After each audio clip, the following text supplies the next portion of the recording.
We're doing bathing suits like we did last time. How come I always end up in a bathing suit when I'm here? Bad influence, the dark side of kidfluencing. However, I will reiterate, I don't think there's a light side. Recap part 2. A lot of the content in these early days was, again, totally inappropriate. And to have a kid be like, why am I always, which that's the one thing that I think we really need to focus on is the parents in this. I know that they want to distance themselves from any responsibility for what happened, but no way, that's like a 9-year-old. Think about it, whether you have a kid, you don't have a kid, whatever, you see that pop up on the internet, you're not gonna have a problem with that. Oh, they're coming over for sleepovers to hang out at the content house and they're always put in these outfits and told to be, that's not, okay, well.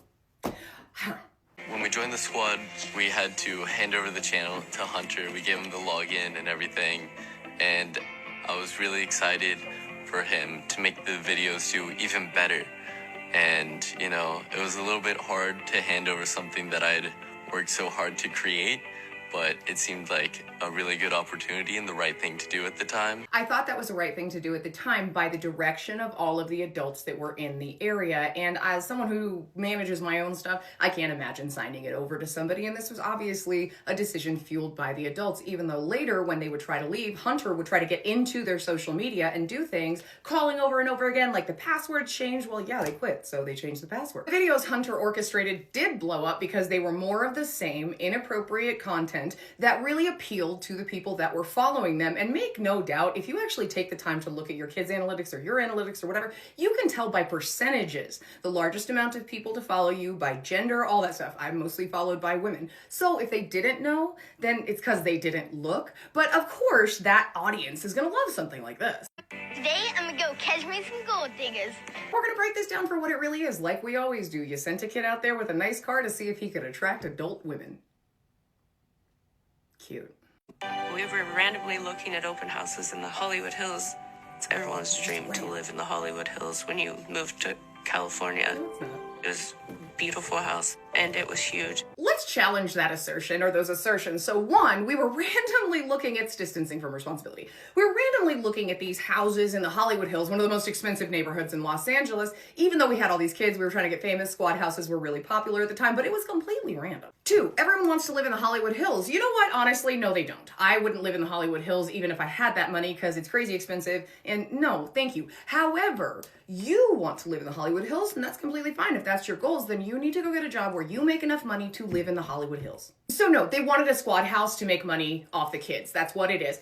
And they pulled all of these kids out of school, had them filming 14 to 16 hours a day without food always being available. There's supposed to be a teacher on the set if this was like a Hollywood set, but they know very well that they don't have to pay attention to those same rules because they're doing social media and the laws haven't caught up yet. California has recently passed a law against a few of these things, but it's not enough yet. So you will see a lot of these people leaving California for a better life, and that's coded for we don't want to profit share with the people that made us have this lifestyle in the first place. But that goes into Coogan accounts, and we will go into that in a future part. But if you want to know more right now, go to my Tithing to TLC folder. It's at the top of my little profile thing, and look up Honey Boo Boo. That goes really deep into it. Side fact, Jackie Coogan is actually the original Uncle Fester from the TV show back in the day. But anyway, I digress. Moving on. We were filming 10 to 15 videos a day. Everyone had to be there at 11 a.m. and we would shoot till 1 a.m. to 2 a.m.-ish. So that's a long work day. 10 to 15 videos a day. As someone who makes videos, I can't imagine. I couldn't even do 10 to 15 a week. And if you're having me do that much, you better give me a snack. We did not get a break at all. This is 7 days a week. Also keep in mind, this is before the point that Tiffany won't let the parents be around for filming, and they all live there. We knew you're supposed to have hours you're supposed to work. You're supposed to have food.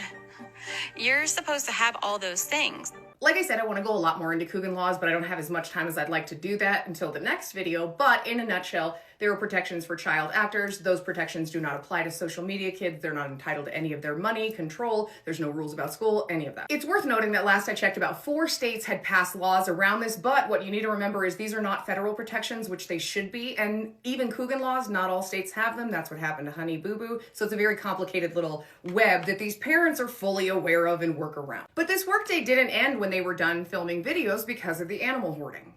We had 36 cats throughout the house. Tiffany's sister said that this is just how they grew up and they always had that many cats, but they lived outside. These cats did not live outside. Not to mention it was probably easier for the moms and Tiffany and all of that to justify adopting this many cats because they weren't the ones taking care of them. To clarify, unless you got some serious facilities, there's no way to take care of that many cats. But, you know, the kids did their best, even if they were up until God knows what hour cleaning walls with bleach. Because we accumulated about 60 cats, it became Tiffany's obsession to clean for 2 hours with bleach water with a janitor-style industrial bucket every night.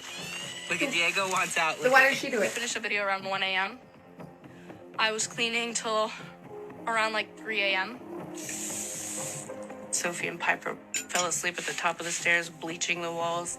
I was like, shh, don't tell anyone, just go to bed. And then Piper told on me and I got yelled at. I can't take the lack of responsibility. Your kid was so exhausted from doing work that the adults should have been doing that they fell asleep on the stairs after having worked an incredibly long workday and then being forced to clean until the wee hours of the night. And that wasn't when you packed the bags and you got the hell out of there? Okay. On top of the cats, there was also Frank the pug.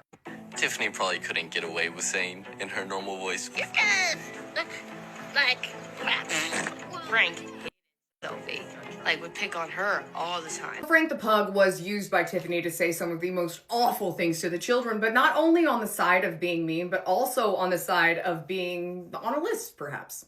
Tiffany really had like a fascination with Gavin. Like not in just a friend way, in like a creepy way. Lick it. Lick it. It's I'm good. gonna lick it. It's good. Lick it. I'm not gonna lick it. Tiffany would flirt with him. That was very weird. No favors were done by giving this interview. So the other parents saw it, you knew that it was happening, and all you went was, oh gosh, that's a little strange. You didn't what the hell, bro? Like, I don't even know what to say about that. Bro, what? I meant that as professionally as is possible, just so you know. At this point, Corinne's mom pulls her out of there, thank goodness, but that makes Corinne get cut off by everybody. And, you know, it's just, again, another situation where the parents were like, no, I'm not making my kid unfollow their friend just because they're not in your squad anymore. But, you know, if you're not picking up on the why or how could this happen, money, cash. Yeah, and then this next event was caught on camera in a live stream. But, you know, again, Tiffany can basically, it seems like, do whatever she wants. On my live stream, having a good time. And then it took a really unexpected turn. She forced herself on me. I was shocked. That was the very last scene in episode 1 of the documentary. Caught on tape, all that stuff. That was a 17-year-old. No charges, no anything interesting. But we will go into that probably Thursday or Friday. I'm going out of town tonight, so I might have a little bit of a delay. However, I'm doing some really fun stuff tomorrow that you guys might be interested in. So I hope you have a good day, and I will see you soon.